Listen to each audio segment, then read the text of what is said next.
in 25 years of public education and JCPS, I believe this is the most important thing that can happen for the students in our school district, in our community.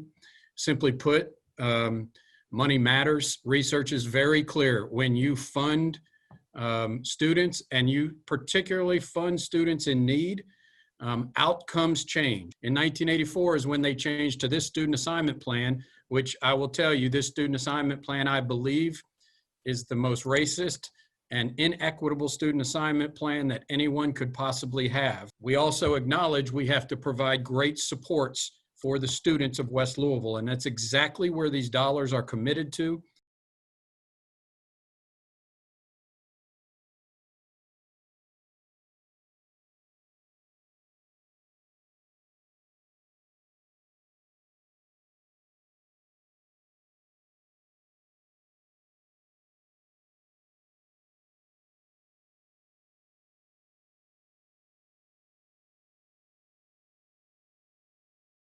Our Schools Kentucky is a statewide advocacy group that seeks to expose and prevent attempts to privatize our public schools, including charter schools and everything else from the ALEC playbook. Welcome, Dr. Pollio. First off, I want to say thank you for the REAP that you guys did yesterday. Yeah, no problem. That was sorry about the confusion on that. I was I think it was the time, how long ago we did it, and having it in segments instead of the whole thing. Right, and I'm trying to use some analogies because I think analogies help people kind of visualize things sometimes. And I still haven't come up with the best analogy for this, but I was thinking about a pizza. And say we've got a pizza with 8 slices, and 7 of the 8 slices have lots of toppings, and one of the slices only has a few toppings, but they're all clumped over in one side. So what we're trying to do is make that slice more equitable by distributing the few toppings that it has, instead of saying, hey, wait, there's 7 other slices over here that have lots of toppings. Let's bring some of those toppings over to this one slice. So when you only look at one slice, you're not looking at the whole pie, the whole pizza pie in this case. And so that's why we really wanted to see the REAP. And we also feel like the community wants to know and deserves to know how inequitable our student assignment plan is, because that makes the case for the tax increase. So this is part of the compelling story that it sells itself. And if the community knows this extent of it, all the way down to the PTA data and the booster clubs and the athletics and the how many AP classes schools have, across the district, and what are the things that drive people to choose one school over the other, and what can the student assignment plan do to level that playing field and really give every school a fighting chance at recruiting, athletics, and mathletes, if you will, athletes and mathletes. Give every school a chance to have an equal opportunity for engaged parents and engaged community and that kind of thing. So hopefully this is a story that we can get out to the community in the next couple of weeks. Do you think that's a possibility that we could package something and work with the PTAs to inform their membership about some of these disparities that exist, so they can come to the table and help us be part of the solution? Yeah, I think so. I mean,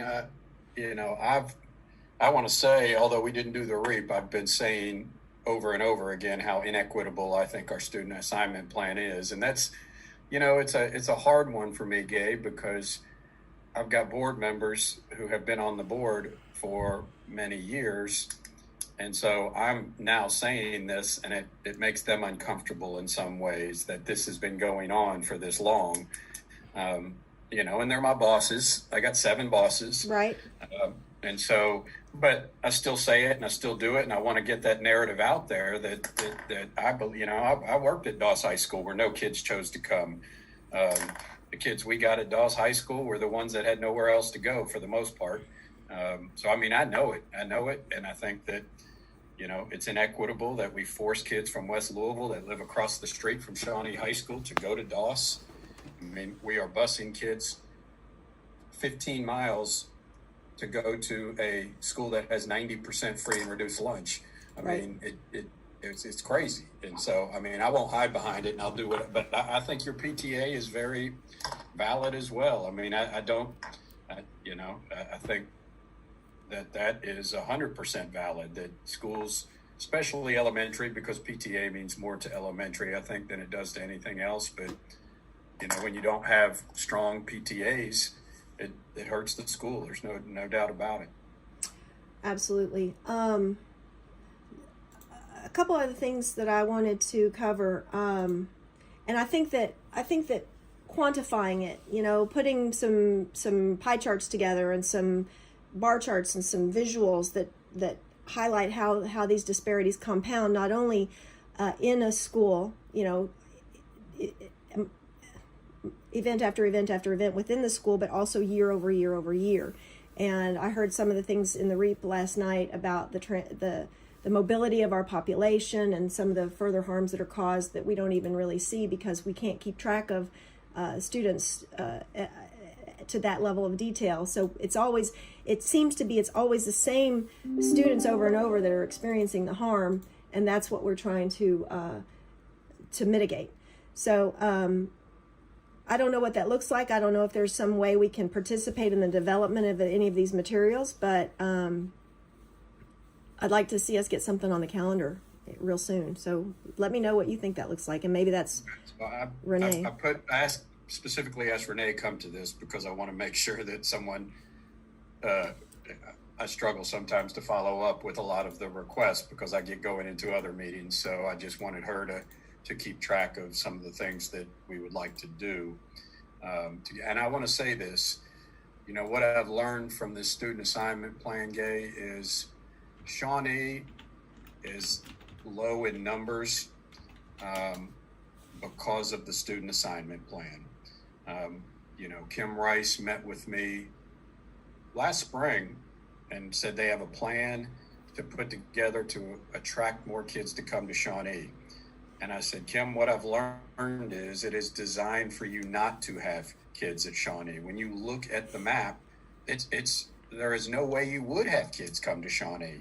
I don't even, and so, I mean, I believe this student assignment change will make Shawnee, and the support plan that we put together will make Shawnee flourish. And I mean, I could see them having 1,400 kids in the next, I don't want it much bigger than that, but in the next 5 years, just because the student assignment plan has killed Shawnee High School. And there's been good principals, and it's just absolutely killed Shawnee High School. So I hear you saying that, and there was also a major change in 2008, and I didn't hear that part being brought up.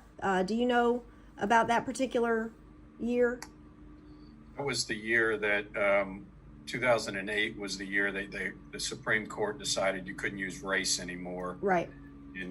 And that's when the 1, 2, 3 model was designed. Correct. The census tract. Correct. Right after that. So that was the change there. But the structural change to middle and high school, the last change on structure was 1984.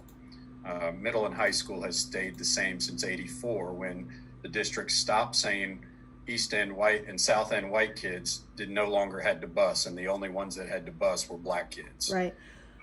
So that is but the 1, 2, 3 changed in 2008. Right. And also in 2008, because when they came up with their formula, every high school in the district had a goal of between 15 and 45% in that low income, high minority, low educational attainment category, except for Shawnee. Shawnee was still at 87%. So they've been behind the 8 ball trying to catch up since that time.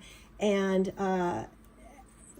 then, losing their principal because they couldn't turn their scores around when the game was rigged, all the inconsistencies we had with leadership after that, all this is in the past, and I don't want to rehash it, but I just want to make sure that that's part of the story, because I talked to Jess Clark last night after the call with WFPL, and she's still very confused by a lot of this, and it is confusing. I mean, no question about it.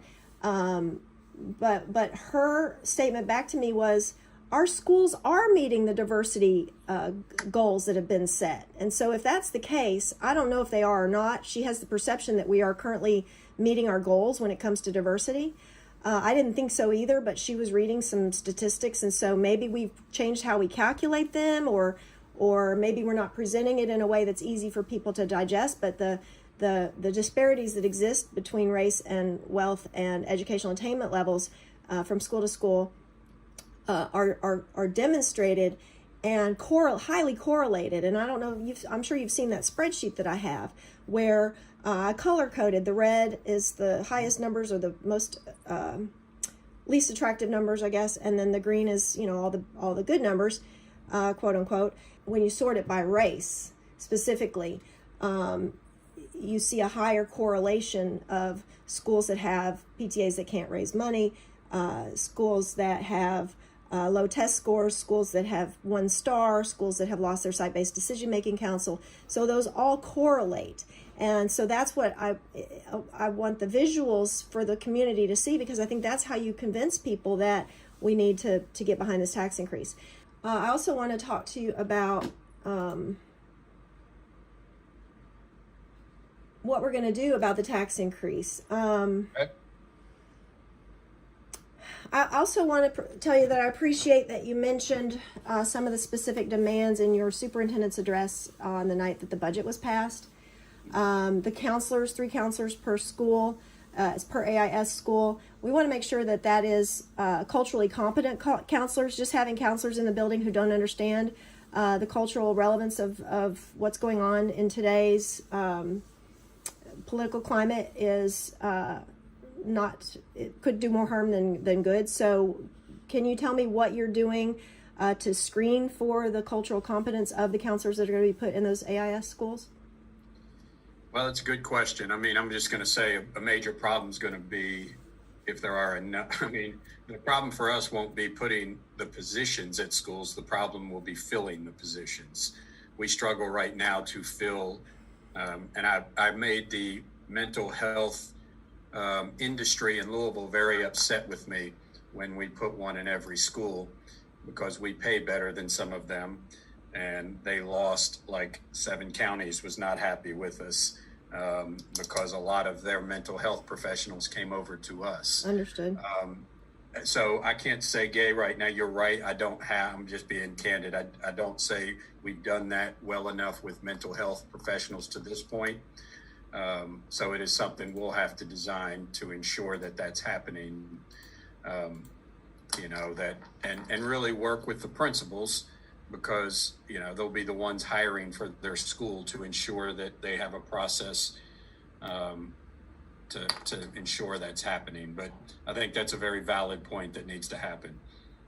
All right. Thank you. And decolonizing the curriculum is another one of the things that we're asking for, a good faith effort to see coming from the district. And we're hearing some buzz about the virtual academy being culturally biased, and that the teachers who have raised those concerns feel that they've been ignored, especially like 5th grade social studies.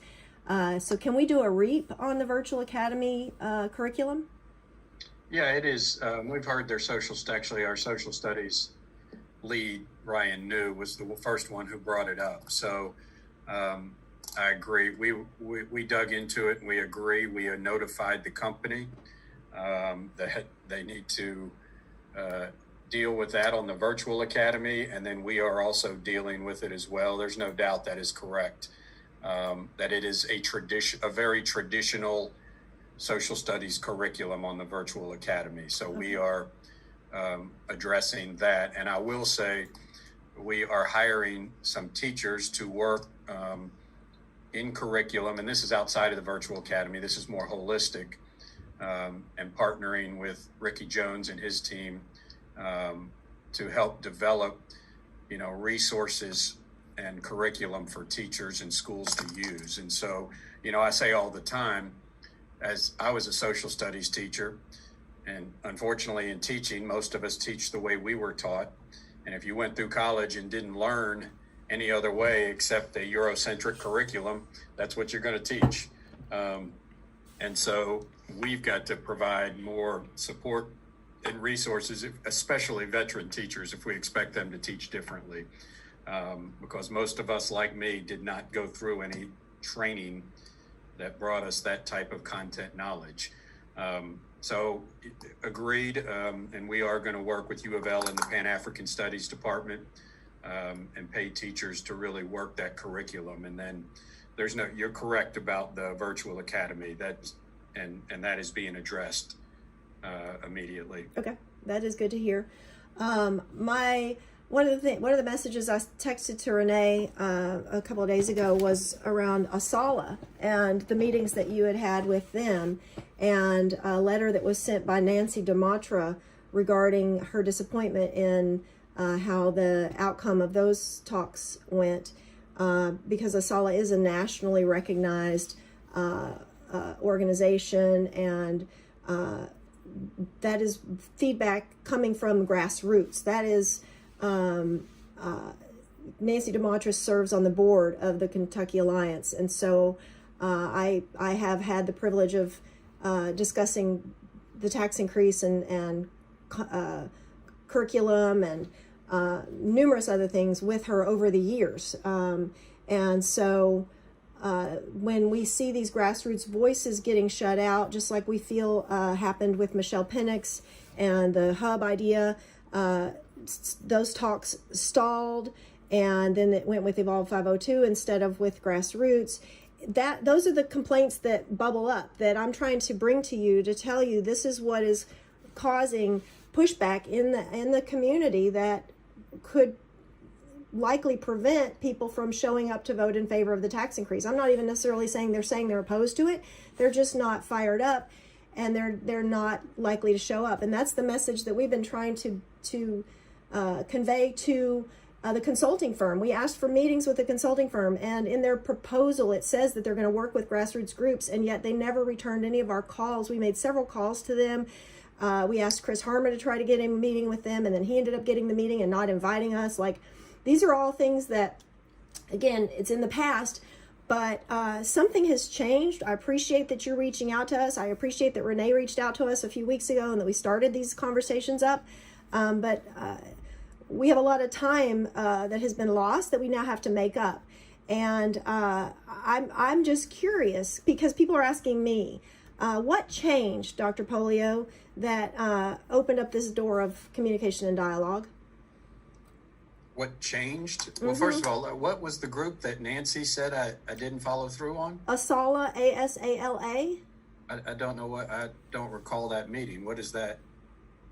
It is the African American Curriculum Group. Let me see if I can find out what that stands for exactly.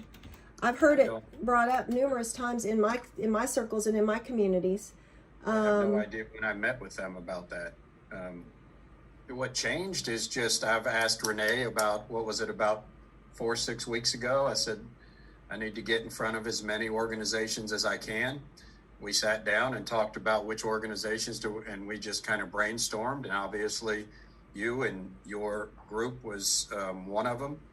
But I'm doing everything I can to get to make the case to as many groups as possible, including grassroots, but also including large organizations. So, I'm trying to, there are some we may have missed, but we just tried to brainstorm and get to as many as possible to make the case. I mean, that's what I want to do. I think this is the most important thing for the kids of JCPS that I will do in my career, or that anyone will do for years to come.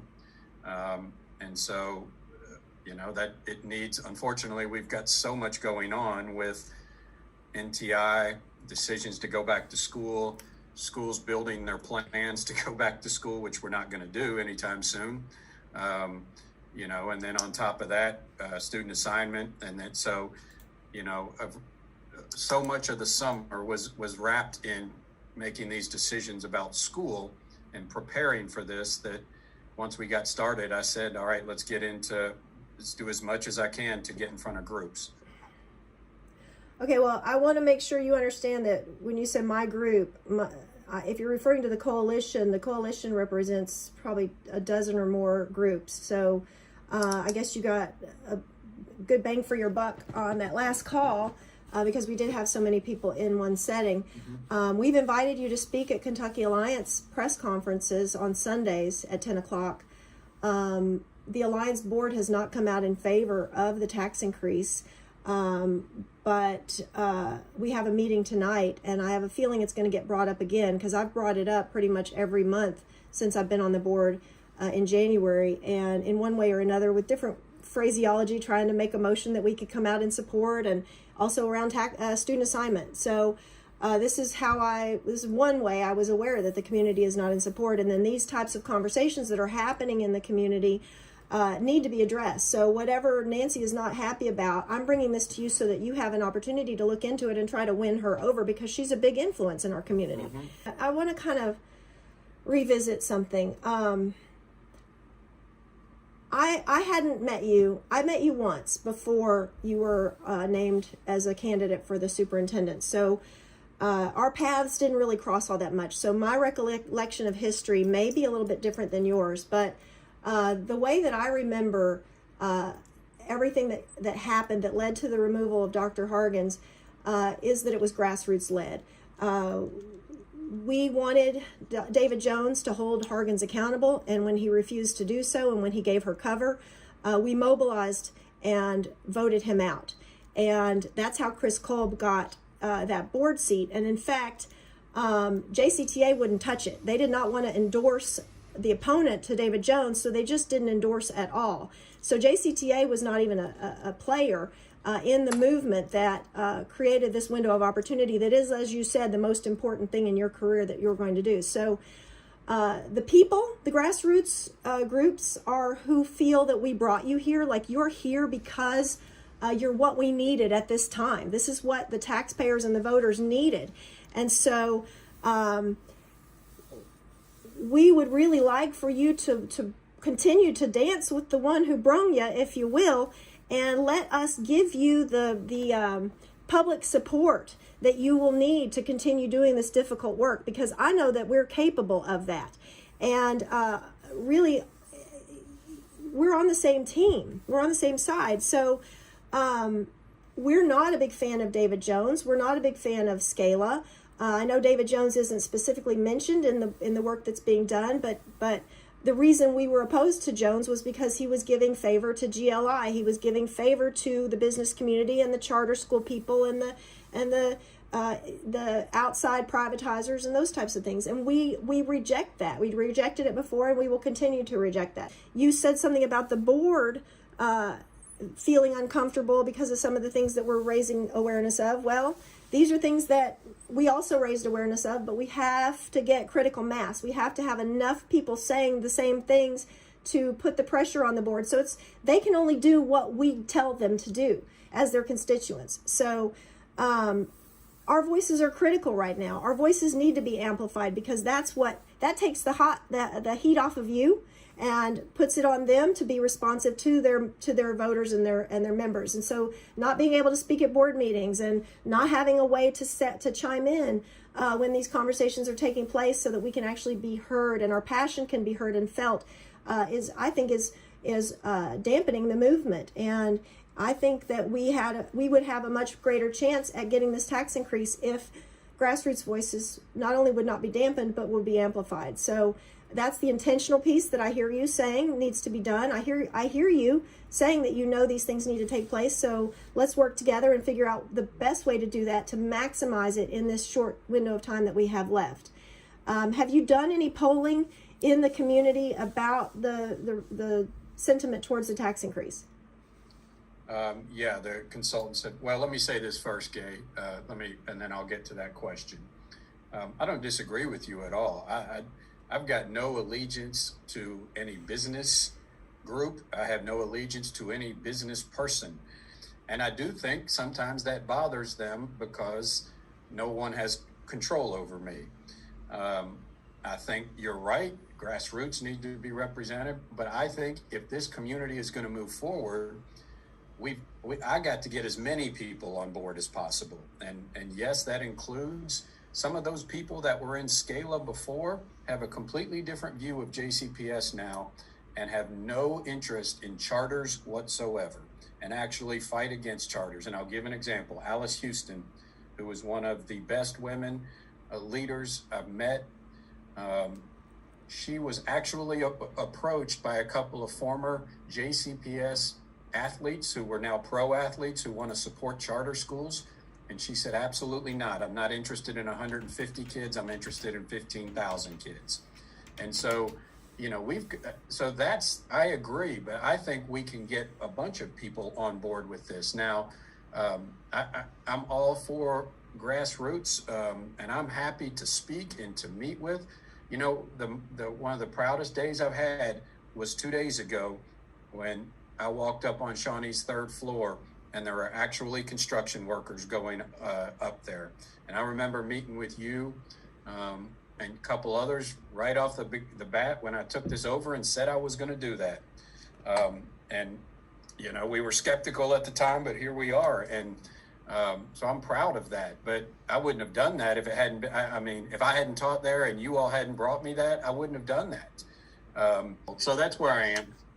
Absolutely. And I'm just saying that GLI and those other groups have money and power and a platform already to be heard. And the grassroots groups struggle to just get, you know, a few bucks raised so we can print some flyers or hang up a poster or something. So, you know, the intentional piece is making that space and recognizing the inequities and saying, okay, we're going to lift up this voice so that it is heard as much as, if not more than, those that have all the opportunities and privilege. So that's all I'm asking is we feel shut out. We feel that we are not invited to the conversation and able to be your cheerleader. Like, we want to be your cheerleader. We want to be out there and be heard because we think our message is important too and would lend support for what you're trying to do, because we agree you're saying and doing all the right things. So let us be that champion for you. And I see Latasha's on, so I'm going to pause for a second and see if there's anything she wants to say. Let me just say on the polling, in both polls, I mean, and it depends on how the question is asked, but in both polls, we did better than I expected, over 50%. So we got a shot here. I mean, I'm still saying it's an uphill battle because those that are against us are firmly against us and entrenched and spewing lies. So that it's an uphill battle, but I mean, you know, what the polls kind of showed was that, you know, they believe in the vision, that a lot of people believe in this vision and change in education and say they like this idea. So I think we got a shot. I mean, if you asked right now, I'm still not, is it 50-50 that we're going to win? I would maybe not, but I think we've got a shot. Well, has your polling been segmented by zip code or by race? Because yes, it has. They do all of it. What are you finding when you break it down by that? That we have more support so everything is, our support is inside the Watterson Expressway and not outside of the Watterson. We suffer once you get outside the Watterson. We're better inside it. We're better in West Louisville. We're better amongst African-American voters than we are amongst white. Our worst demographic are the Trump voters, and really older white males and females, older white males being the worst. But it's pretty much segmented. Those that support Donald Trump are against us. Sure. And that's the kind of intel that if we could work together, we could support you. We could target, do some canvassing. And are there any yard signs out that actually say yes? Like, I saw the no yard signs that the Tea Party has, and I've seen support public schools, which is really pretty vague. Do you have any yard signs that are being printed up that just say vote yes? Do you know? Well, we don't, because there's this divide between, that what we can do as a JCPS organization is print the support public schools, support JCPS signs. When we say yes, it becomes a campaign, which we're not allowed to do during work hours. If I have people doing it, essentially we are working a campaign on public dollars. So we've had to be very careful. Now I can hand out, like I did last Friday, support JCPS yard signs, because that's not a campaign. But once you say vote yes, it's a political campaign. So it's a little dicey there. Right. I don't know if you want to add anything, Renee. You kind of know that pretty well. Yeah, it becomes a very fine line for us at the district and what we can say as public employees, and not promoting a political initiative. And even though this is school based, it's still on the ballot and it still kind of falls in that category. So we don't have the signs that say specifically vote yes. I wish we could, but we have the signs that say support our schools, and we're trying to get as much information out there about the tax measure. And Right. hopefully that connection can be made. Well, and isn't there a 501c4? Do you know if they're making yard signs that say yes? I don't know. That's a good question. I'm not familiar with whether they decided to make signs or All not. right. We'll see if we can circle back with them. I'm going to stop talking and see if Latasha wants to say a few things. So, hey, Latasha, good morning. Good morning, everyone. I hope everybody's day is going pretty good. Yesterday I did watch the REAP, and I thought it was amazing to see that some of the things that I was concerned about, that Dr. Pollio, you really brought it to Front Street, and I appreciate that. And I really appreciate all the things that you're doing to really create change for our kids. Thank you, Latasha. And I told Gay, I mean, you know, it's hard on some of those things to bring up, like to say that, I mean, I haven't come out and said our student assignment plan is racist, but it's, you know, it's close. If it's racially inequitable at the best. I think you But I said told her- structurally racist on our last meeting. I think you did. Yeah, I think I did say that at our last meeting, but I was like, I'm saying when I'm on, you know, Out in out in a public meeting like that, because, you know, we have board members who have been on this board for many years, and it in a way attacks them, and how could you let this have gone on? And I try to convince them the board can only go where the superintendent takes them. So there is, and all of these things, and I know, like Hargan's, you know, her error amongst many. I mean, I can't even imagine what this district would have been like during this time with her. Nothing about me, but, you know, she just didn't want to do anything. She didn't want to do anything that would cause any upheaval or change. And that's what this kind of stuff does. It's a threat to certain people. So anyway, but I appreciate that. I mean, we just got to keep shouting it. You know, I do want to say this, that the student assignment plan and the tax are uniquely connected, but one is not a requirement for the other. So we will not put the student assignment plan up prior to the vote. And if we don't win the vote, I'm still moving forward on student assignment. So they're not, you know, dependent upon each other. Now, if we want to make all of our CSI schools to have that same support plan that Shawnee and our new middle school would have, then we do need this. But that is separate from the student assignment plan. right. So, but you would need the revenue in order to build all the schools that are needed in the West End. So is that what you're saying? We can build a middle school in West Louisville with the current bonding capacity we have. But if we wanted a second high school and a second middle school, yes, we would need some additional bonding capacity. I'll just say that. Every day that goes by, we're still hoping that more people will see the demonstration of good faith that you have been exhibiting. Like I said, I consider what you did for the budget meeting on the 29th a demonstration of good faith. I consider the fact that you did the REAP last night a demonstration of good faith. The fact that you're asking Renee to be on this call and work with Latasha and myself and PTA and whomever else to get the message out to parents, that is good faith.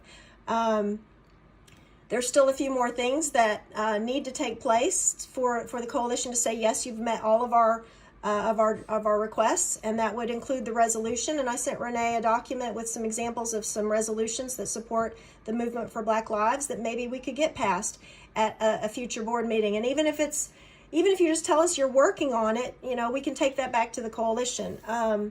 but it needs to have support of the people's agenda, because that's the seat at the table. That's the opening that says, yes, we recognize that we need to have a continuous and ongoing conversation with our most impacted community members, and work with the coalition. And the coalition is not just education. It's 9 areas of concern, and it encompasses the city budget and policing and a civilian review process of the police department. And also we would like to see some type of civilian review process of the district investigative process. So like the fact that you're bringing back the ombudsman is a great start, but not everybody's a superintendent that is going to be receptive to the concerns that might be brought forward by the ombudsman. And as we saw again under Dr. Hargens, that led to cover-ups and quickly hiding the information or spinning the information instead of actually addressing the situation. So I feel better having an ombudsman under you, because I know that you would see it as an opportunity to make meaningful change, but you may not always be our superintendent, because I will not. I promise you that. if you're doing the greatest.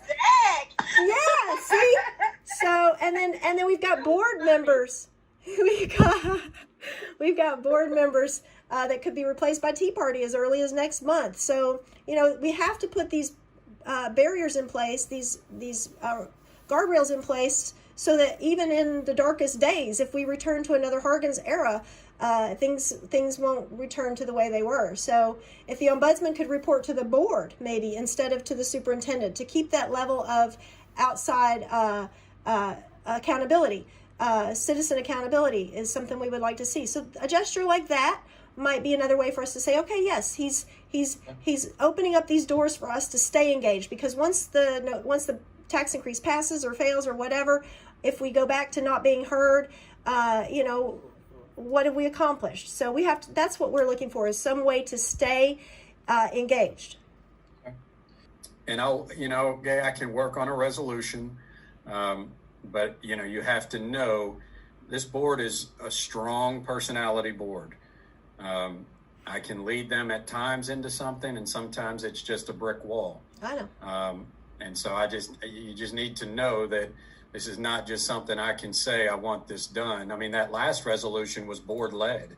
That wasn't really, they charged me to develop it, and we did, but so you just got to understand, it's just, this, it's just not me that decides this. Well, and Lisa Wilner came on one of our calls, and Corey Scholl was on that same call, and so she described how she got the Safe Haven resolution introduced, and we kind of hinted to Corey, hey, you could do this similar thing, and he said this is something that's long overdue. So I think, and then Joe came on a different call, Joe Marshall. So between Corey and Joe, I think that there could be some opportunity for it to be board led. And it may not even be, it may be after November. Maybe there's maybe Chris Brady wouldn't support it, but Sarah McIntosh would. And now you have another vote. So, we leave that part up to us, I guess is what I'm saying. Like, let us put the pressure on our board members and take the heat off of you, because I really do think that we can do that. So I'll tell you, this is how the resolution on spending money worked was, just honestly, was that, Alice Houston asked for it. And like I said, I love Alice Houston. She said to Ms. Porter, boy, this is something we really need. Ms. Porter talked to Corey Scholl and Joe Marshall, and all of a sudden, it wasn't even driven from me. It was coming, and then I got charged with, okay, this is what they want. Okay, let's get this on paper. And so, that, we use the term grassroots, I guess. That's the way it happened, which was effective. All right. So, all right. Well, let us know about tonight, and I appreciate the good conversation today. You bet. Thank you. All right. See you later. Bye. Thank you, guys. Thank you, Latasha. Thank you, Gay. Thank you. You are listening to Save Our Schools with Dear JCPS on Forward Radio 106.5 FM, and we're discussing the JCPS tax increase and the student assignment plan.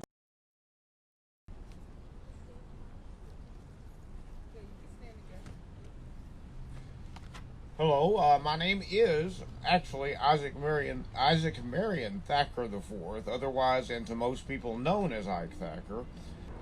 There have been many agendas followed in our beautiful city, our beautiful state, our between shining seas beautiful nation, and our beautiful beyond any words but desperately endangered planet in the past few millennia, centuries, decades, and years.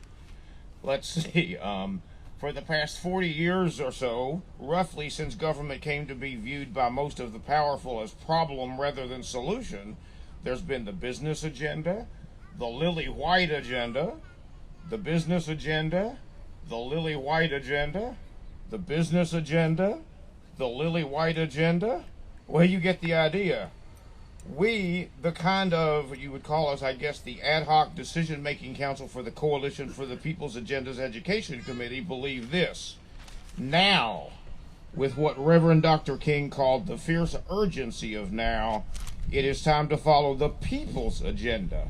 The people's agenda, indeed.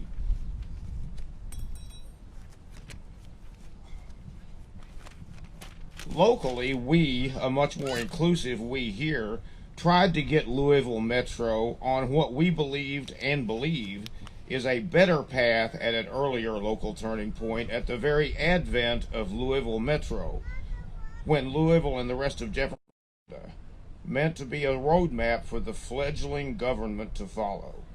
The people's agenda, which is our main topic here, the three of us here, was divided by the coalition that created it into 8 issue areas: civil and human rights, community governance, criminal justice system and citizen protection, economic development through community empowerment, education and youth empowerment, environmental protection, public health and human services, housing, and workers' rights.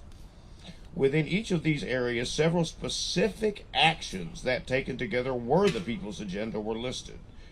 They range from prohibiting all forms of discrimination, to increasing voter participation, to creating a civilian police review board, way back then, and shifting the focus in dealing with drug and mental health crimes from incarceration to treatment, to creating jobs and supporting neighborhood organizations. Details were aplenty. There were more than 30 specific actions that were called for. But the guiding vision, another community is possible, declared those 50 groups: heal, restore, and transform. And the vision statement that fleshed those powerful ideas out a bit pretty well sum up the glorious community-wide renaissance hoped for. Here is that vision statement. We, the Coalition for the People's Agenda, look forward to the day when our governing bodies represent all the people of the community, particularly those individuals and groups that have been traditionally marginalized and historically underserved, when the culture in which we live, work, learn, and play is socially and economically just, and when all peoples, regardless of age, color, disability, economic status, race, gender, national origin, religion, or social orientation, are treated with equality and fairness. Fast forward. Louisville in recent months, and this event is just one small part of this, or I should say Louisville's people have, as you all know, made great strides towards making Louisville the beacon of light and hope for other cities or even states, nations, and the world that it always should have been. One sign I saw while rallying with some 3,000 other, what you might call dreamers, people who dream big, at Churchill Downs on Derby Day, strangely September 5th this year, said, "Sorry for the inconvenience in disturbing your derby, we're changing the world." This is exactly what we are about in this second major turning point in 18 years for our beloved city. We are entering a new era, and a great place to start, or should I say continue remaking our world, is with Louisville's school system, Jefferson County Public Schools, or JCPS.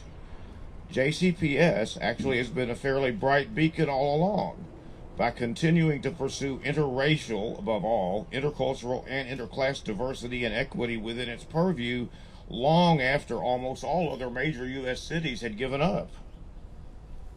the specific question before us, and this is the main topic that we're here to talk about today.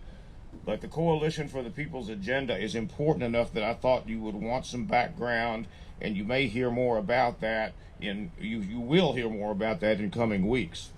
But the specific question that we want to talk about today, as a community, is whether we as a community are willing to pay a little less than $9 a month more than we do now in property tax for the funding of mostly equity and facilities initiatives in Jefferson County Public Schools called JCPS.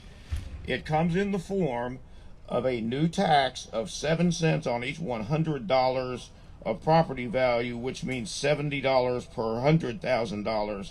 And since the average house in Jefferson County is just under $150,000, we're talking $105 a year.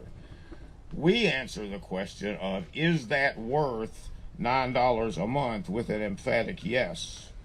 Again, $105 a year, to re-emphasize, comes to less than $9 a month, or about the cost of 2 Big Macs and maybe a small soft drink. I, and we as a group, say that that's a real bargain. First of all, JCPS needs money. Second, it's a bargain specifically for black and brown students, since JCPS Superintendent Marty Pollio at least plans to spend about 3/4 of the $50 to $54 million the tax would generate annually on equity issues specifically, and to make building needed West Louisville schools the top priority in spending the other 25%, which is set to be spent on facilities. This will be a tremendous boon for the 55% or so of JCPS students who are not white. Never are we likely to have a better opportunity than now for JCPS for such a tax to have a good effect. Children, thank God, now being educated multiculturally, are our future. When they mingle with kids of different classes, cultures, and skin pigment levels than their own, routinely, the lessons learned last lifetimes. Enough said. Equality, yes we can, and viva the 99%. And again, my name is Ike Thacker. That's IKETHACKER. Thank you. Hello, my name is Jumana Hightower, JUMANAH HIGHTOWER, and I'm here today to speak about the tax increase for JCPS. Another member of this committee, Olivia Bowler, we're both students of JCPS, and we would like to speak about how these schools have no funding, and as much as we want this tax increase, we want it to go for good reasoning, and we want to trust Gay on this. We don't trust JCPS, and we would like tax increase on this school system so that we can have more funding, more programs, and want this money to go for good use.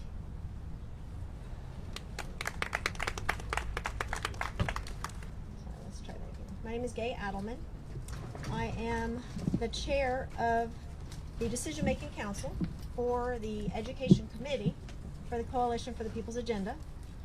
And the Decision-Making Council is an ad hoc committee that was formed for the purpose of evaluating the demands that have been set forth by the Coalition, the Education Committee, and determining, it's a 17-member committee that determined the yes, or to vote yes or no in support of this tax increase. And our vote was finalized last evening. Of the 17 members, 13 were in favor and 4 were still opposed. And that just demonstrates that we still have work to do. We support the district in moving forward with this tax increase, but we also know that the district needs to continue to demonstrate and work in good faith to meet the demands of the Education Committee. And those demands, I have a card. I would like to hand these out as soon as this is over. We have some things over here in the corner. This card demonstrates what those demands were. They came from work that had been done by the Coalition and through the Education Committee over the past several years Many of these demands have been in development, but this is a window of opportunity that we need to seize. And so the demands are spelled out. EARN is the acronym, Earn the People's Vote. The first one is an evaluation of this current student assignment plan. This is the map of the high school student assignment plan. Our superintendent has acknowledged that this plan is structurally racist. It takes students who live in West Louisville and buses them away from their community to schools around the county, and it doesn't do any busing in the reverse direction. So the way that we achieved our integrated schools that Ike mentioned is by placing all of the burden of diversity on our families in the West End. And so we have a challenge for JCPS to flip the script. We want to see equity in our student assignment plan. That is that is E. We needed the evaluation of the student assignment plan in order to identify where those needs are and what steps would be necessary in order to flip the script. So we gave them a yellow on the red, green, and yellow stoplight because they did hold a committee meeting and conducted a REAP. That stands for Racial Equity Analysis Protocol. They conducted a REAP on the student assignment plan, and now we just need it to be presented to the community so that we can talk about the changes that need to take place before they vote. And there is a proposal to make some changes to the student assignment plan already on the table. So that is another reason why this window is now, this opportunity is now. But the only way that they can pay for the buildings that they need to build, because they bus students away from the West End, they've allowed these schools that are in the West End to become dilapidated or closed permanently. So in order for students to have the same opportunity to attend a quality school close to home, we have to first build schools. And we have allowed all of our facilities district-wide to become dilapidated, not just in the West End. And so in order to be able to pay for those schools, we have to raise our credit limit, essentially, our ability to borrow. So that's the tax increase allows us to raise that borrowing capacity. And so that is why we're encouraging people to vote yes on the tax increase, and then help us continue to put pressure on the district to meet the rest of our demands. We also, for EARN, A was an anti-racist budget, which is essentially the divest invest conversation that you're hearing nationwide. We want to see evidence that they are adjusting our budget in that direction, and we actually gave them a green in that area because they did acknowledge some of our requests word for word in the superintendent's address at the September 29th board meeting when they passed the budget, and we see that as a demonstration of good faith that they are still listening and responding. And this is a big one. The third one, the R, is a resolution. We want to see the board. We have a 7-member elected board that represents all of Jefferson County. We want to see that board pass a resolution in support of this movement, in support of the people's agenda, in support of keeping a seat open at the table for this continued dialogue and this ongoing conversation. It's a working document and it continues to evolve and grow, and we would like for the district to pass a resolution that supports, that recognizes the disparities and the harms and the disproportionalities that have existed for decades in our district, and chart a path to make those reparations, to make the restoration that the people's agenda has called for. And currently we have 2 board members that have been coming to our meetings and supporting us. So 2 out of the 7 have indicated support. There are 2 more seats running right now, contested seats. And in addition to supporting the tax increase, we encourage people to vote for Jody Hurt in District 2 and Sarah McIntosh in District 7. And on the back side of another card we have over here, we just have some information about ditching Mitch and some other suggested candidates. And there are some write-in candidates that we are encouraging people to vote for as well. So please stop by and pick up that information from us as well. And, you know, Breonna Taylor graduated from JCPS. So this is ground zero. Louisville, Kentucky is ground zero for the movement for Black lives, in particular the movement for female Black lives. And we are telling our community to divest from policing and divest from harmful practices and invest in education and community supports and healthcare and the things that we as taxpayers and as stakeholders in this community want to see in our district. So divest from policing, invest in public education, and let's continue to hold our district and leaders accountable. Thank you. Allocated to specifically improve West End schools. Okay. Gay or David want to answer? So that is one of the areas where we're pushing for some stronger language. They do have a resolution that they passed that does commit a certain percentage of the resources to high needs facilities, high needs schools. But in the West End, as we know, we don't even have the facilities. So it needs to be more specific, and it needs to specifically state West End and West End schools and black students. And that's why we're calling for the resolution. That would be included in the resolution that we're calling for. Dr. Pollio has specifically said in his own words at many press conferences and at many board meetings that he intends for this to be used to build 2 to 3 new schools in the West End. And we're seeing the community hubs being supported by the district, which may end up transforming education altogether with NTI and COVID and everything that is our new normal. So that is a positive and promising step in the right direction, but we want to see more community input in how those hubs are run and who's staffing those hubs and the curriculum and the protocols that are in place. So there's still a lot of work to do, but we won't get this chance back to pass this tax increase next year or the year after. We'll be kicking the can down the road even further. So this is the time. This is our window of opportunity, and we can't punish the children by withholding badly needed funds because of a district that maybe hasn't always done the best job that they should have or could have. We need to hold the adults responsible, and that means replacing board members, and that means replacing people in the administration who do not stand up for our black students. So does that answer your question? Thank you. So I just want to conclude with a reminder that there is an election going on right now, and there are a number of things on the ballot.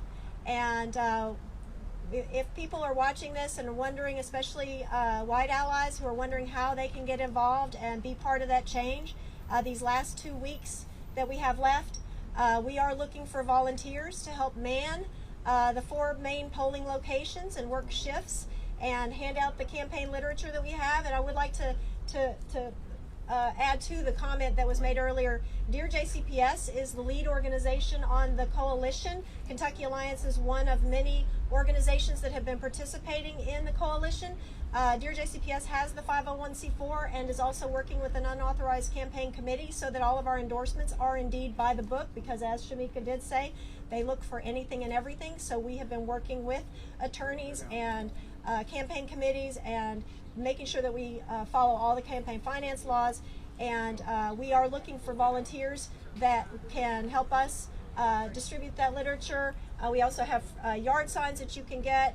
If you go to ilovejcps.com, it will take you to a place where you can order the yard signs, and for free you can pick them up, or for $7.99 we will install them in your yard, no contact installation, and that $7.99 is actually donated back to the organizations whose volunteers do the work. So you're supporting grassroots efforts. We are the organizations that have been holding our leaders accountable across the community. So please continue to support everyone that you see out here doing the work. Thank you. You've been listening to Save Our Schools with Dear JCPS on Forward Radio 106.5 FM. We hope you enjoyed today's interview with Dr. Pollio, as well as excerpts from the last Kentucky Alliance Against Racist and Political Repression press conference. For more information about any of the items you heard on today's program, please visit thepeoplesagenda.net. I've been your host, Gay Adelman. Have a great day.